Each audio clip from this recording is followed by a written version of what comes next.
Día Internacional de la Paz. Saludamos a nuestro invitado especial en este día y se trata del director del Instituto de Investigación Indepaz, el doctor Camilo González Pozo. Director, muy buenos días y bienvenido a Marandúa. Sí, muy buen día, un saludo para ustedes y todos los escuchas de Radio Marandúa. Gracias, director. Pues hoy hablamos de la paz que ha venido cambiando de paz verdadera y hoy hablamos de una paz total, la propuesta que ha hecho el gobierno nacional en cabeza del presidente Gustavo Petro. Ustedes desde Indepaz han venido registrando y han venido, digamos, llevando la cuenta de esas masacres que lamentablemente sufre nuestro pueblo colombiano. ¿Cómo ven hoy justamente ese panorama frente a esa propuesta de paz total? Bueno, con mucha expectativa de que produzca resultados que seguramente no van a ser pues ni totales ni a corto plazo, porque pues, esto es un proceso que tendrá que desarrollarse, pero ya hay algunos elementos importantes, hay una gran unidad, una coalición política de acuerdo nacional que está rodeando esta estrategia de paz total.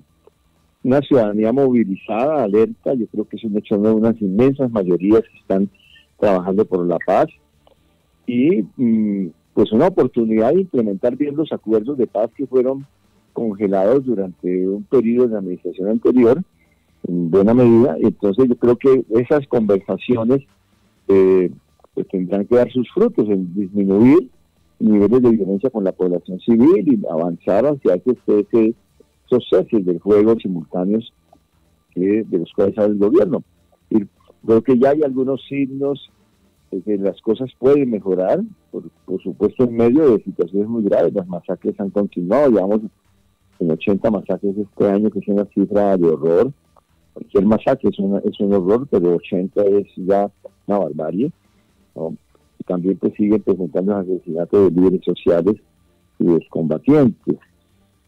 Pero yo creo que estamos en la gran oportunidad de un compromiso nacional, de una movilización de conciencia y de un gran esfuerzo de todos para transitar de este periodo de guerras y de conflictos armados a un periodo de convivencia pacífica. Y creo que ese es el gran reto, al cual no podemos renunciar de ninguna manera, nunca, en ningún gobierno. Director, esta semana fue noticia pues la exploración de una posibilidad de tener diálogos con los líderes de las disidencias de las FARC, líderes que si bien en principio tal vez incluso estuvieron dentro de ese proceso con el tema del acuerdo de paz, pues decidieron devolverse las armas, o líderes que nunca estuvieron de acuerdo con esos diálogos. ¿Usted cómo ve esa posibilidad de que se hable y se negocie con estas disidencias?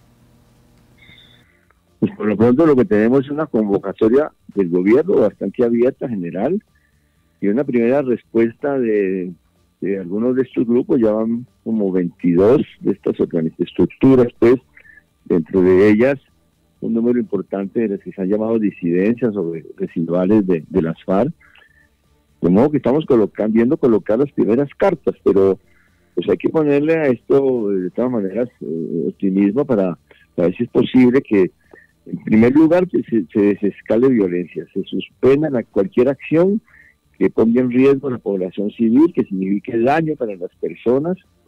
Yo creo que ese ya sería un paso muy importante, ¿no? Y bueno, y ya se miren los caminos de esos diálogos, que pues no son fáciles. Tampoco pues existe una sola jefatura ni una estructura vertical, no es una situación similar a la que se presentaba con las FARC, que había pues un mando y unos frentes y unos bloques con unas jerarquías muy consolidadas. Aquí se trata de un conglomerado de organizaciones que están concurriendo, algunas con mayor vocería reconocida que otras, pero pues lo importante es que se sienten y que dialoguen y que eso se vaya produciendo en un nuevo ambiente.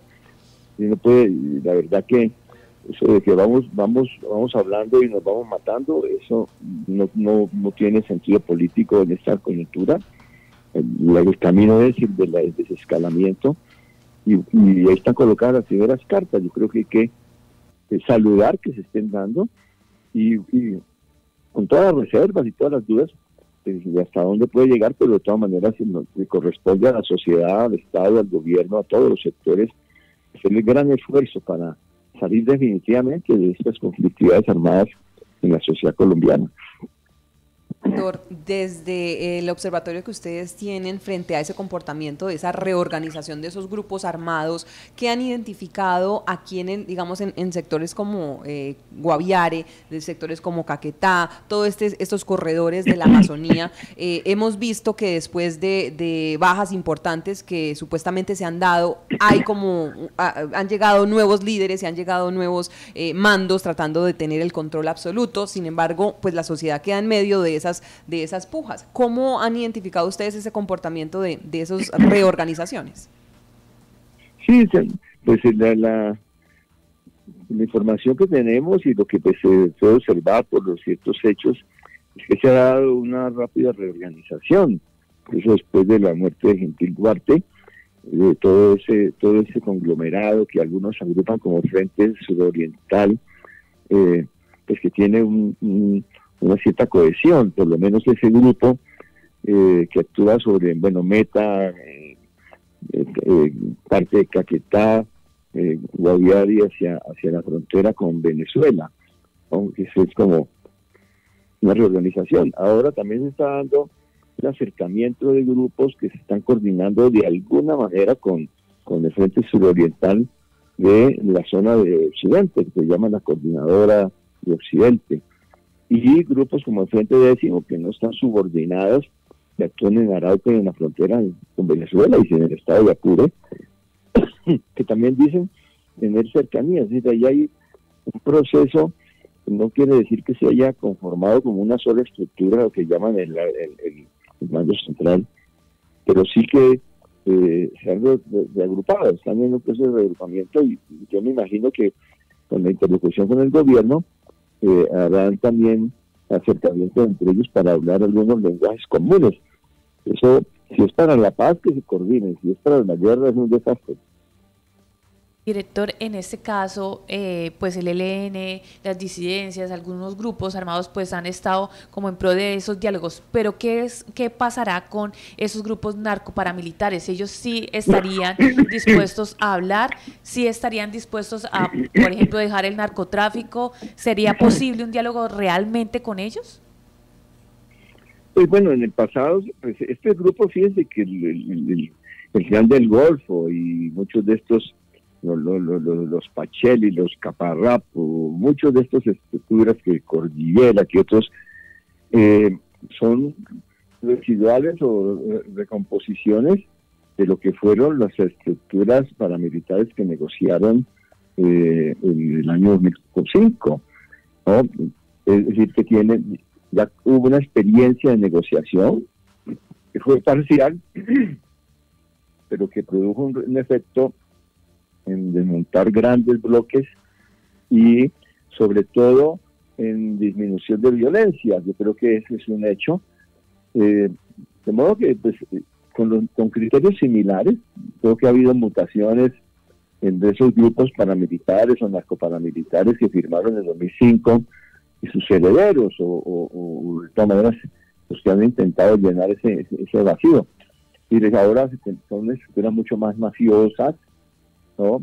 Que tienen menos sentido contrainsurgente y de alianzas, digámoslo, sistemáticas a todos los niveles para una guerra contrainsurgente como se presentó en los años 90, al principio de este siglo. Pero tienen características similares. Yo creo que estos diálogos y el buscar caminos negociación de beneficios penales o de acogimiento o sometimiento, como se ha dicho, pues ya se experimentaron y ahora se pueden hacer de mejor forma. Yo creo que intentarlo no quiere decir que se haya acabado ni con el narcotráfico ni con la criminalidad. Habrá otras recomposiciones, pero se espera que la siguiente obra sea de menor nivel que la anterior, es decir, y que esas recomposiciones se demoren o se eviten. Yo creo que es parte de la obligación de la sociedad y del Estado el ir controlando la criminalidad, la macrocriminalidad, estos complejos mafiosos,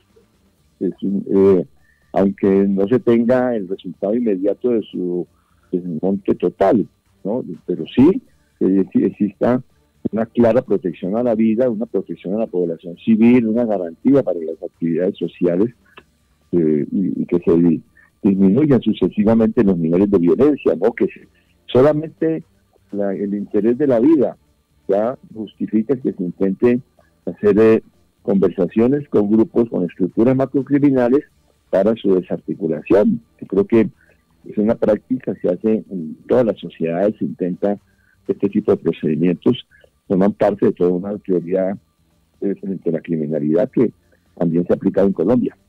Sí, director, a propósito del tema de esta situación que se vive en las regiones, ¿ustedes cómo analizan, qué información han podido de pronto recopilar de situaciones, por ejemplo, como se viven acá en el departamento y en esta región? Hemos visto que desde hace algunos meses se han venido como fortaleciendo la presencia de estos grupos o al parecer las medidas en contra de la comunidad. ¿A qué me refiero? Situaciones como, por ejemplo, esos toques digamos, esos horarios especiales en los que no se podría movilizar la comunidad sin permiso, ese control que se está ejerciendo sobre quienes ingresan o no a ciertas áreas, esas amenazas que se están dando a través de diferentes, digamos, medios, escritos y demás, también hacia ciertas organizaciones, especialmente ambientales, en el sector. ¿Cómo han de pronto registrado ustedes ese nuevo fortalecimiento de ese tipo de situaciones en que la comunidad pues se ve envuelta y tienen que someterse a esas situaciones de control territorial? Sí, eso ha sido pues una práctica de control de las poblaciones y de territorios y de negocios. Eso ha sido recurrente en esta larga historia de conflictividades armadas en Colombia, ¿no? Y eso pues es lo que trata de desatar, de controlar, de frenar con una política de múltiple, porque no se trata solamente de conversaciones. La fuerza pública tiene, y el Estado, las autoridades tienen que continuar cumpliendo con sus obligaciones con todas estas manifestaciones. Pero sí, es una situación muy difícil, porque sobre todo en municipios donde hay pues difícil acceso y que el Estado ha sido débil, ¿no? Pues también hay un debilitamiento del poder ciudadano, de las formas organizativas, son subordinadas. Y pues ahí es el momento, yo creo que hay que aprovechar esta coyuntura para desamarrar este sometimiento al cual son sometidas poblaciones, ¿no? Y eso se hace con presencia social, con inversiones, con fortalecer precisamente la acción comunal, los trabajos y el beneficio a la comunidad como un componente.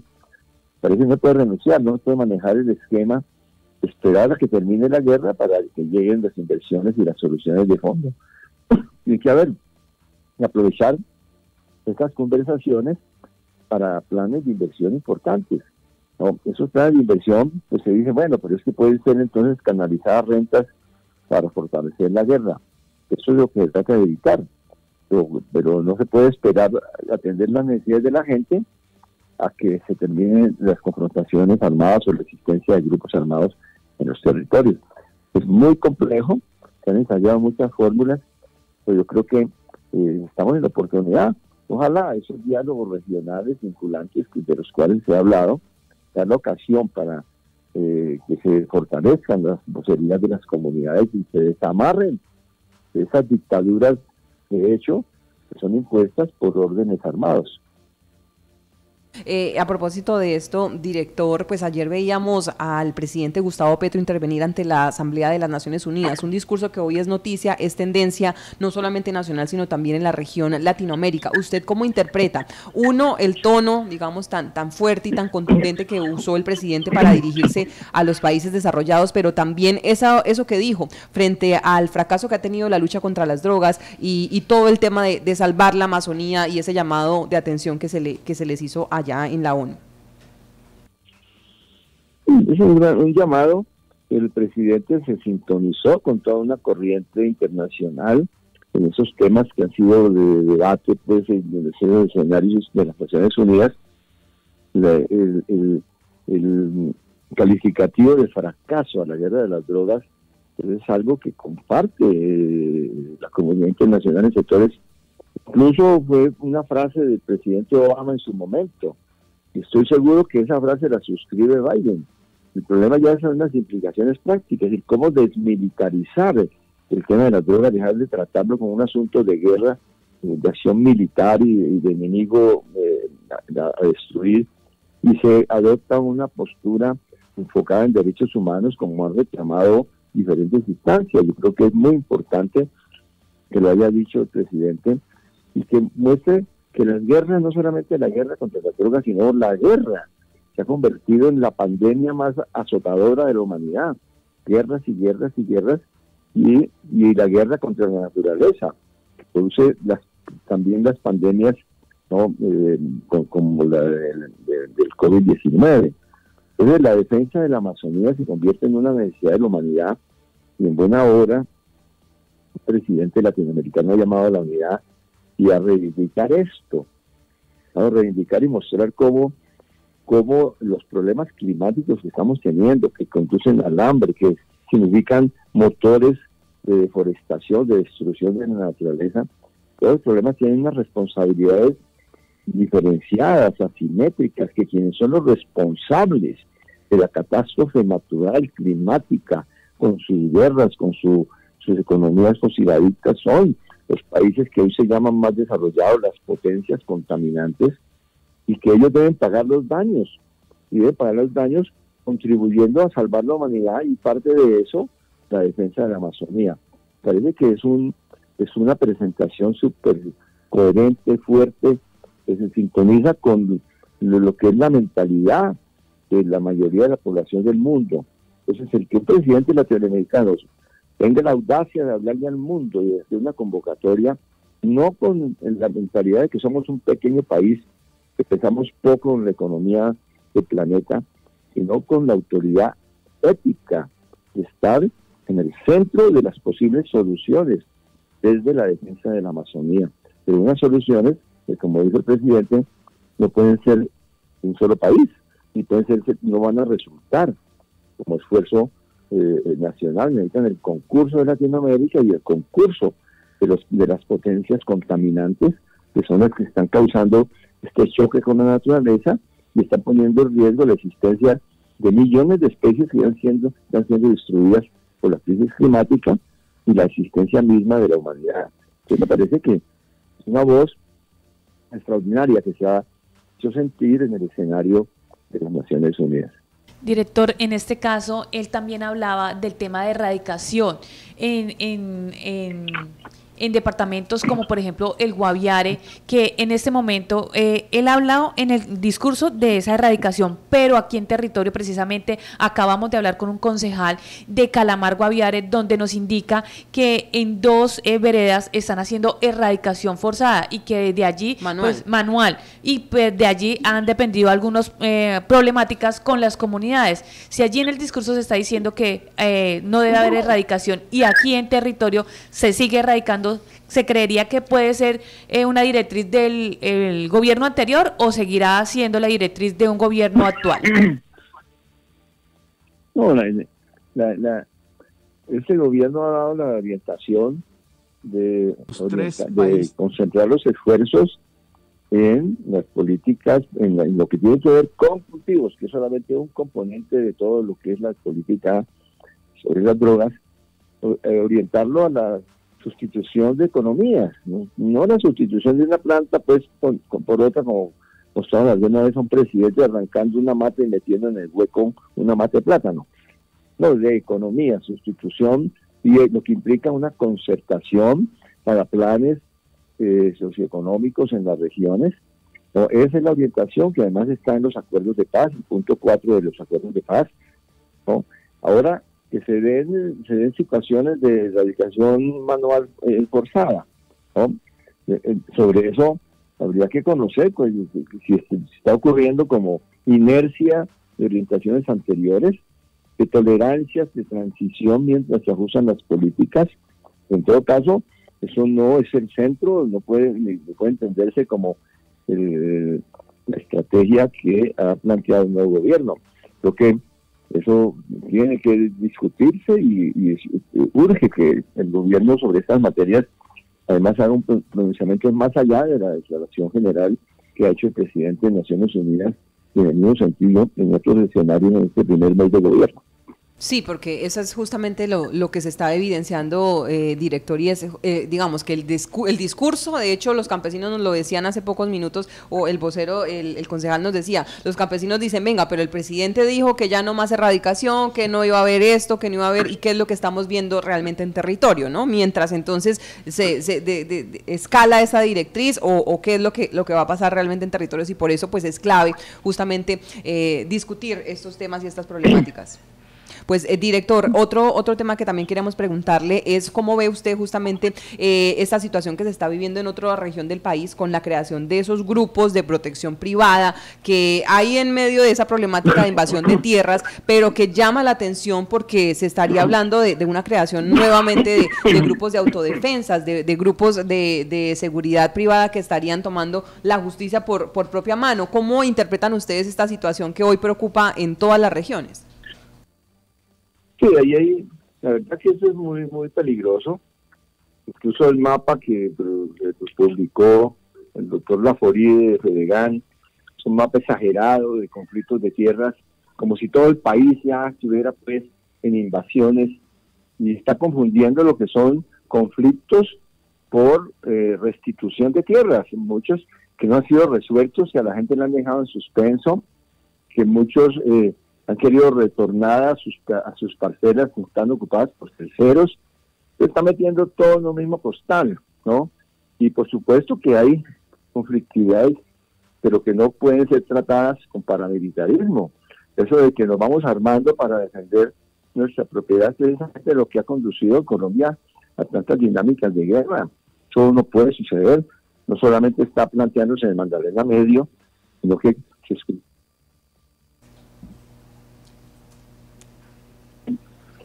animados precisamente por voces como esta de Fedegan.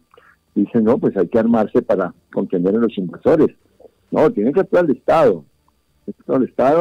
Y también tiene que haber una autorregulación desde los procesos sociales, porque no pueden poner al gobierno contra la pared, ¿no? Un gobierno que está comenzando, que quiere hacer una política de justicia social, de justicia ambiental, de reforma agraria, y lo ponen contra la pared, quitándole posibilidades políticas. Yo creo que tiene que haber una autorregulación también en ese sentido por parte de quienes tienen demandas postergadas en materia de tierras, pero todo menos el darle vía libre o permitir que se impulse un nuevo paramilitarismo.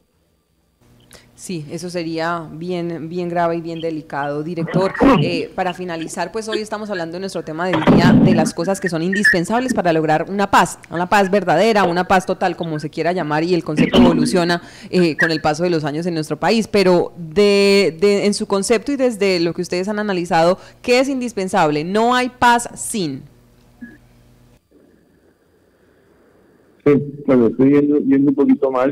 No, yo creo que pues, efectivamente no hay paz si no hay un compromiso de la sociedad de deslegitimar toda forma de violencia, y un compromiso también de un acuerdo nacional de transformaciones de fondo, ¿no? Porque no puede haber paz duradera sin justicia social, eso es una realidad. Pero al mismo tiempo no puede haber paz si no cesan los fusiles, no cesan las armas. Eso es un camino que hay que recorrer, que no se va a dar automáticamente, pero que no puede postergarse, no puede ser que nos pasemos un año, que en este año no tengamos los primeros resultados en cuanto a gestos al juego y cosas que desestimulen, desarticulen las violencias en contra de la población. Muy bien, pues es el director del Instituto Indepaz, Camilo González Pozo, hoy hablando de la paz a propósito del Día Internacional de la Paz, una paz que en el departamento del Guaviare pues lamentablemente todavía no se siente y no se vive, y por eso pues es clave que sigamos nosotros hablando de cómo poder llegar a ella, cómo poder construir como sociedad esa paz tan anhelada. Pues director, muchas gracias por estar con nosotros, tenga usted un feliz día. Bueno, un gran saludo, y en este Día pues de la Paz, felicitaciones por estimular todo este tipo de pensamientos y reflexiones para una paz total. Muchas gracias, director.